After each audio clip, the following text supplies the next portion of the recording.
Hey guys, welcome back to Top 1%. And in today's video, I want to talk about something very practical. That is, how do you train when you're busy and you don't have much time and life gets in the way?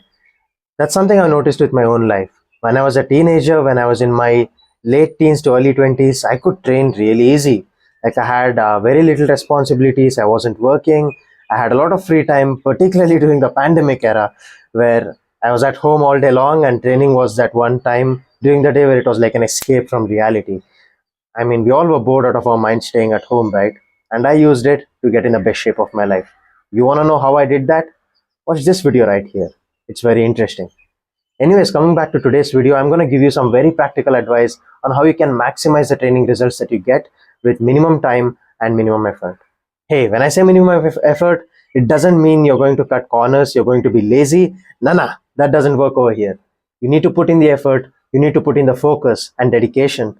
But I'm going to tell you how to do it in a smart manner while being efficient with your time. So let's get started with this video right away without any further ado. Let's go. When I make these YouTube videos, I make sure that I practice what I preach. I don't just talk the talk, I walk the walk. You get the idea. So here's the deal. Even though today is a holiday and I'm at home, I'm not at work, but I don't have the time to train. I have other stuff to take care of. So this is what I'm going to do. I'm still going to get a very effective workout in just 10 minutes. I'm not kidding.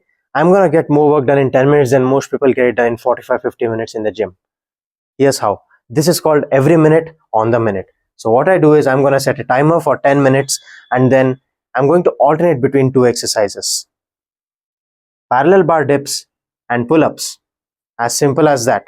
I'm going to max out and go to failure on how many reps that I can do on both of these exercises for a total of 10 sets. 5 sets of pull-ups and 5 sets of parallel bar dips. And that's it. That's my workout. And it's going to be damn effective. It's going to train all of my major upper body muscles. It's going to target my triceps, shoulder, chest, back, biceps, all of it. And it's going to give me a real good pump. And the beauty of it is I'm going to start off in the muscular endurance or hypertrophy range doing close to 15 reps at the start of the set. And by the time I'm all done, I'm going to drop down to the strength range where I'm going to be doing 3, 4, 5 reps, something like that, because it does get that exhausting when you train yourself to failure. And all it takes is 10 minutes. So this is something that you can definitely utilize. Choose 2 very effective movements and then go alternate to completely max yourself out. This is more effective with body weight movements though, as compared to doing it with weights, because with weights, you have to be extra careful that your technique does not dip over time. Alright, so enough talk, let's get the work done.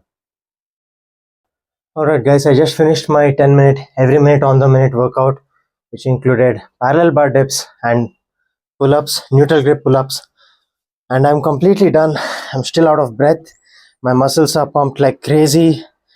I started off with 15-16 reps and by the end I had 4 to 5 reps left. So the idea is you have a minute on the clock for a specific exercise, right? And you accumulate as many reps as you can, quality reps, full range of motion within that 1 minute. You can rest when you want, you can do a rep when you want, but make sure the rep is of proper quality. When you do that, you don't get any amount of rest practically. You might get 10 seconds of rest, 15 seconds if you're pushing it, but you're pretty much working throughout that 10-minute mark. So it works your cardiovascular system pretty well. It trains you through different rep ranges, starting from higher rep towards the strength range, lower rep range, and it gets it done so fast. I had an amazing workout. I feel great. I did really good quality reps and I accumulated 5 sets of pull-ups and 5 sets of parallel bar dips. Those are 2 compound exercises which overload the major muscles of your upper body. So I did good amount of work, quality work, and it feels great.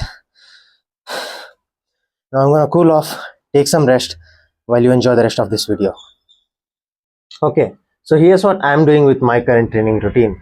I focus on full body training splits. That is, I train all muscles of the body during every single training session, because I don't know if I'm going to be training the next day or the day after that.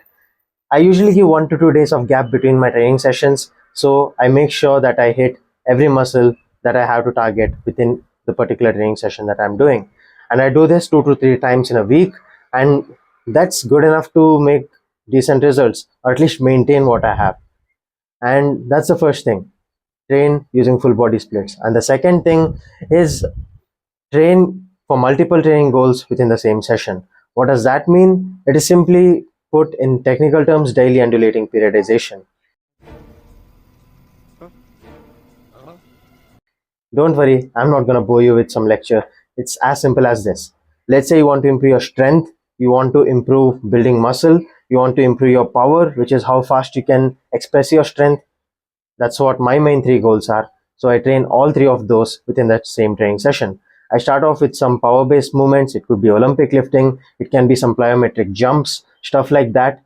And then I progress on to strength where I really max out on how much weight I'm lifting on main compound lifts. And after that, I focus on hypertrophy, which is simply adding in more training volume and training within that 8 to 12 rep range for the most part, and really pushing my muscle to the brink of failure. So that's how I structure my training routine. I start off with power movements where you require your body to be completely fresh so that you can express yourself with a lot of velocity. And then you go on to strength. We are still relatively fresh and you can really max out on the weights that you're lifting, and then finish off with hypertrophy work. And that's a good training session.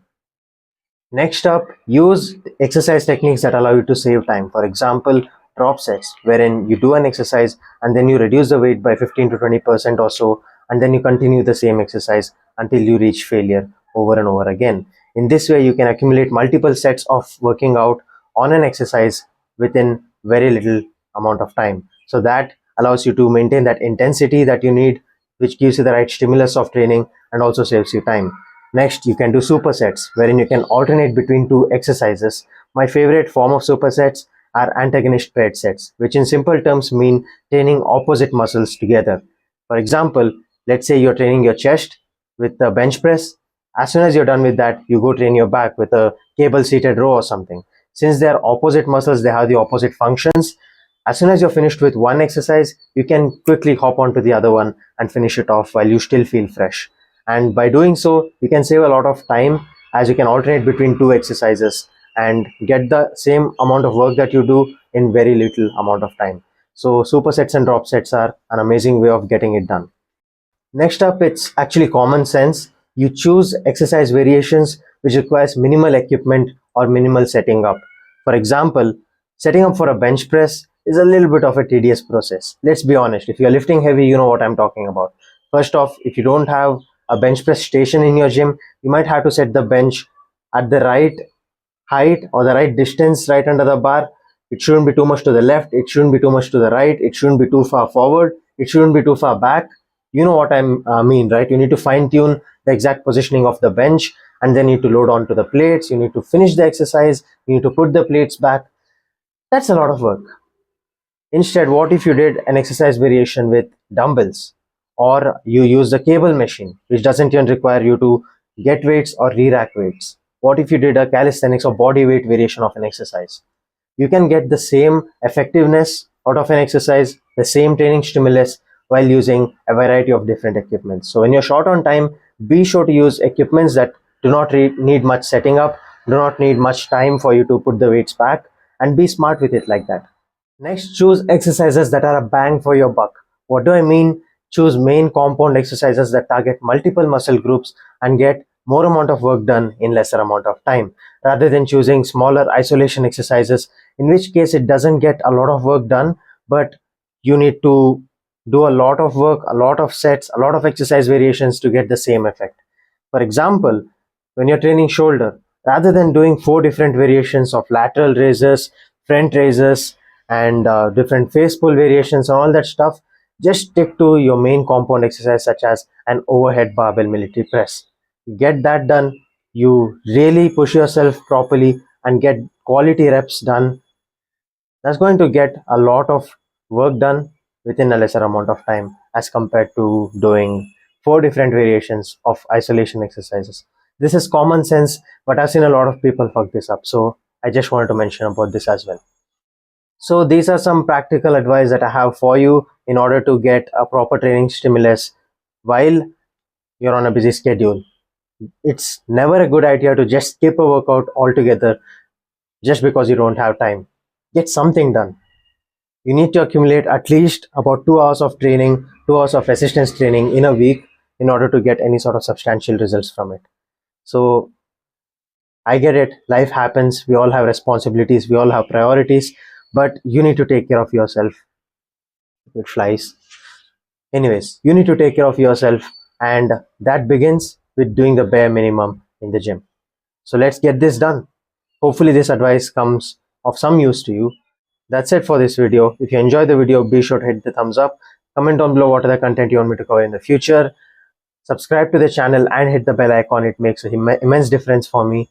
And share this video with your friends. And until next time, take care, stay hungry.